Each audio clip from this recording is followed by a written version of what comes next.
आदि शक्ति दुर्गा को समर्पित नवरात्रि का पावन पर्व। एक चुटकी हल्दी से करेंगे छोटा सा काम, हर कष्ट दूर करेंगी माता रानी। गरीबी भूल जाएगी घर का रास्ता, घर में होगा सुख समृद्धि और शांति का वास, और भूल कर भी ना करेंगे साथ का। ओम गण श्री महागणेशाय नमः। जय माता दी। राधे राधे दोस्तों, कैसे हैं आप सब। दोस्तों, माँ की आराधना और भक्ति का पर्व नवरात्रि साल में 4 बार आता है, जिनमें से चैत्र नवरात्रि और शारदीय नवरात्रि का विशेष महत्व होता है। इस बार चैत्र नवरात्रि 2 अप्रैल को शुरू होकर 10 अप्रैल को समाप्त होंगे। जैसा कि आप सभी जानते हैं, नवरात्रि के दिनों में माँ आदि शक्ति दुर्गा के 9 अलग अलग स्वरूपों का पूजन किया जाता है। शास्त्रों के अनुसार नवरात्रि के दिन ऊर्जा की देवी माँ दुर्गा, धन की देवी माँ लक्ष्मी और विद्या की देवी माँ सरस्वती को समर्पित होते हैं।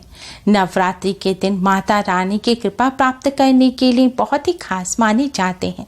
नवरात्रि में माँ को प्रसन्न करने के लिए छोटा सा उपाय अगर कर लिया जाए तो इससे माँ अति शीघ्र ही प्रसन्न हो जाती हैं और माँ की कृपा से घर में धन की कोई कमी नहीं रहती।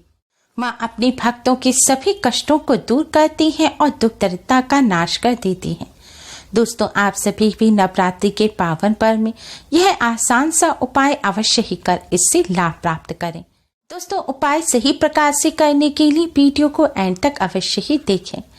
अगर आपने हमारे चैनल को अभी तक सब्सक्राइब नहीं किया है तो यूजफुल वीडियोस के लिए चैनल को सब्सक्राइब कर बेल आइकन को भी जरूर दबाएं और हमारी इस वीडियो को लाइक कर अपने फ्रेंड्स के साथ शेयर जरूर करें। यूजफुल वीडियोस के लिए कमेंट बॉक्स में जय माता दी, जय माता रानी अवश्य ही लिखें। दोस्तों, इस उपाय को नवरात्रि में वैसे तो आप किसी भी दिन कर सकते हैं, लेकिन अगर हो सके तो नवरात्रि में रोजाना आप इस उपाय को अवश्य ही करें। यह उपाय करने में बहुत ही आसान है और इसमें अधिक समय भी नहीं लगता। उपाय करने के लिए आपको एक बर्तन में, एक लोटे में थोड़ा सा जल चाहिए। अगर आपके घर में गंगा जल है तो आप थोड़ा सा गंगा जल इस जल में अवश्य ही मिला लें। अब आप इस जल के पात्र को अपने मंदिर में रखें। अगर आपने माता रानी की अलग से चौकी की स्थापना की है तो आप इस जल के पात्र को चौकी पर या फिर चौकी के पास रख दीजिए।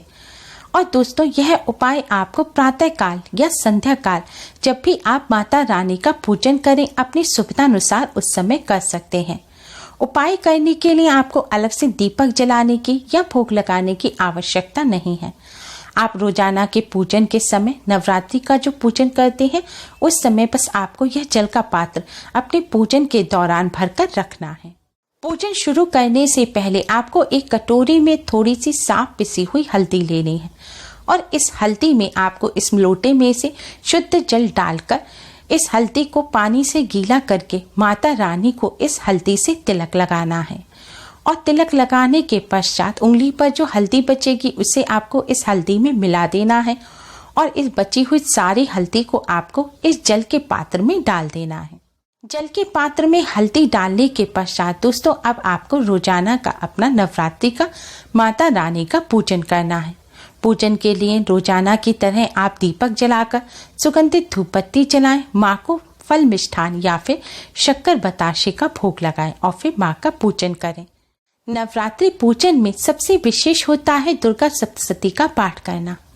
अगर आप वह पाठ नहीं करते हैं या नहीं कर सकते तो आप माँ दुर्गा की चालीसा का पाठ करें और फिर उसके बाद दुर्गी माँ की आरती अवश्य ही करें। पूजन के पश्चात अब आप माता रानी के सामने अपनी सभी समस्या कहें। आपके घर में, आपके जीवन में जो भी समस्या चली आ रही हैं उन सभी समस्याओं को दूर करने की माँ से प्रार्थना करें। धन संबंधी समस्याओं को दूर करने की प्रार्थना करें। माँ से प्रार्थना करें कि वह सदैव आपके घर में वास करें। इस तरह प्रार्थना करने के पश्चात दोस्तों, जब आपका पूजन पूर्ण हो जाए तब आपको यह जल का पात्र लेना है और इस जल के पात्र में जो जल है इसका सबसे पहले आपको सेवन करना है, यानी कि थोड़ा सा जल आप पी लीजिए। अगर दोस्तों आपने नवरात्रि के व्रत रखे हैं तो आप इस जल को ना पिए। अगर आपने नवरात्रि का पहला या आखिरी व्रत रखा है और उस दिन भी आप इस उपाय को कर रहे हैं तब भी आप इस जल को ना पिए, क्योंकि नवरात्रि के व्रत में हल्दी का सेवन नहीं किया जाता। अब आप दोस्तों इस जल को अपने ऊपर छिड़काव करें और फिर आपको इस जल का अपने मंदिर पर छिड़काव करना है और मंदिर के आसपास, मंदिर के अंदर भी आपको इस जल का छिड़काव करना है। इस पवित्र जल का मंदिर में और मंदिर के आसपास छिड़काव करने के पश्चात अब आप सबसे पहले अपने रसोई घर में, पूरे रसोई घर में इस जल का छिड़काव करें, क्योंकि रसोई घर मंदिर के पास सबसे पवित्र स्थान होता है। रसोई घर में छिड़काव करने के पश्चात अब आप इस पवित्र जल का अपने पूरे घर में छिड़काव करें। लेकिन ध्यान रखें, आपको इस जल का अपने टॉयलेट में छिड़काव नहीं करना और जो कूड़ा रखने का जो स्थान है उस स्थान पर भी आपको इस जल का छिड़काव नहीं करना। बाकी पूरे घर में आपको इस जल का छिड़काव करना है। दोस्तों, हल्दी को हमारे धर्म शास्त्रों में विशेष महत्व दिया गया है।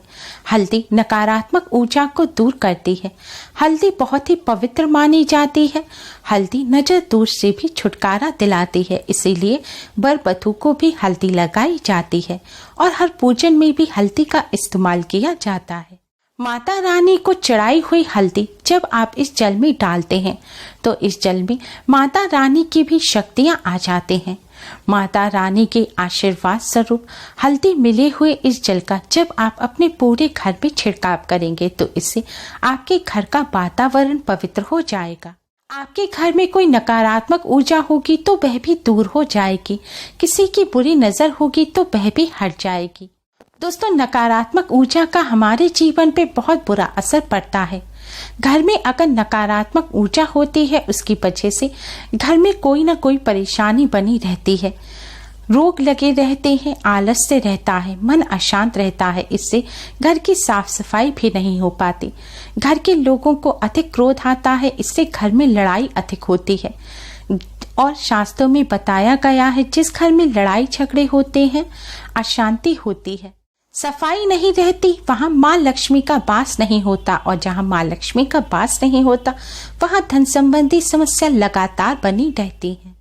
इसलिए दोस्तों, इस जल का घर में छिड़काव करने से नकारात्मक ऊर्जा नष्ट हो जाएगी। इससे माता रानी का घर में वास रहेगा और जिस जगह माँ का वास होता है वहां सुख समृद्धि बनी रहती है और घर में खुशियां आती हैं। दोस्तों, इस जल का छिड़काव आपको अपने स्टोर रूम वगैरह ऐसी जगह पर अवश्य ही करना है जहां अंधेरा रहता है और सूरज की रोशनी नहीं पहुंचती, क्योंकि उन जगहों पर ही सबसे अधिक नकारात्मक ऊर्जा होती है। परिवार के सभी सदस्यों के ऊपर भी इस जल का छिड़काव अवश्य ही करें और जिनका व्रत ना हो उनको यह जल प्रसाद के रूप में अवश्य ही दें। दोस्तों, अगर जल जाता है, घर में सभी का व्रत है और आप इस जल को ग्रहण नहीं कर सकते तो आप इस जल को किसी साफ स्थान पर लगे हुए पेड़ पौधे की जड़ में चढ़ा दें। दोस्तों, ध्यान रखना है आपको अपने घर के मुख्य द्वार पर, जमीन पर और दरवाजे पर और मुख्य द्वार के बाहर थोड़ी सी जगह पर भी इस जल का छिड़काव अवश्य ही करना है, क्योंकि मुख्य द्वार से ही माता रानी का घर में आगमन होता है। मुख्य द्वार पर जल का छिड़काव करने के पश्चात आप माँ की प्रार्थना करें और माँ को अपने घर आने के लिए आमंत्रित करें। दोस्तों, इस उपाय को करने के साथ ही नवरात्रि के दौरान कुछ बातों का विशेष ध्यान रखें। नवरात्रि के दिन माँ आदि शक्ति की कृपा प्राप्त करने के लिए बहुत ही खास दिन माने जाते हैं, इसलिए इन दिनों में क्रोध, लड़ाई झगड़ा कर अपना समय व्यर्थ ना करें। इन दिनों में अधिक से अधिक माँ का ध्यान और पूजन करें। माता रानी को वह लोग बिल्कुल पसंद नहीं हैं जो लड़ाई झगड़े करते हैं, गाली गलौज करते हैं, इसलिए इस बात का विशेष ध्यान रखें। हमेशा ही महिलाओं का सम्मान करें। जो लोग महिलाओं का, कन्याओं का सम्मान नहीं करते वो कितना भी पूजन और व्रत कर लें, उन्हें कभी भी माँ की कृपा प्राप्त नहीं होती। नवरात्रि के दौरान ब्रह्मचर्य का पूर्ण रूप से पालन करें। ब्रह्मचर्य का पालन करने से मन पवित्र रहता है और ऐसा करने से पूजन में अधिक ध्यान लगता है, इसलिए इस बात का ध्यान रखें। नवरात्रि के दौरान कोई भी व्यसन जैसे कि तंबाकू, सिगरेट, मदिरा से दूर रहना चाहिए। नवरात्रि में तामसिक भोजन जैसे कि प्याज, लहसुन, मीट, अंडे का सेवन भी नहीं करना चाहिए। तामसिक भोजन करने से तामसिक प्रवृत्ति बढ़ती है, इससे क्रोध अधिक आता है, लड़ाई झगड़े होते हैं और इससे माता रानी नाराज हो सकती हैं, इसलिए इस बात का ध्यान रखें। नवरात्रि के दौरान महिला हो या पुरुष बाल नाखून ना काटें और शेव भी ना बनाएं। हमारे धर्मशास्त्रों में बाल नाखून का त्याग करना अशुभ माना जाता है और नवरात्रि एक शुभ पर्व है, इसलिए इस दौरान यह चीजें वर्जित होती हैं। माँ के सामने घंटों बैठकर पूजन करने से वह इतनी प्रसन्न नहीं होती जितना कि अपने भक्त के अच्छे आचरण से होती है, इसलिए आप अपने आचरण को अच्छा रखें। सदैव छोटों से प्यार करें और बड़ों का सम्मान करें। खास तौर पर अपने माता पिता की सेवा अवश्य ही करें। जो लोग अपने माता पिता की सेवा करते हैं उन्हें भगवान के बराबर मानते हैं। माता रानी की उन पर सदैव कृपा बनी रहती है। अगर आपने नवरात्रि में घट की स्थापना की है या अखंड ज्योत जलाई है तो घर को खाली छोड़कर ना जाएं। घर का कोई ना कोई सदस्य घर में अवश्य ही रहना चाहिए। दोस्तों, नवरात्रि के पावन पर्व पर माँ की कृपा प्राप्त करने के लिए इस उपाय को करने के साथ ही इन बातों का विशेष ध्यान रखें। उम्मीद है आपको हमारी ये वीडियो पसंद आई होगी। प्लीज़ लाइक करें, हमारी इस वीडियो को अपने फ्रेंड्स और रिश्तेदारों में ज़्यादा से ज़्यादा शेयर करें जिससे वह भी इसका लाभ उठा सकें। हमारी और भी वीडियोस के लिए हमारे चैनल को सब्सक्राइब करना ना भूलें।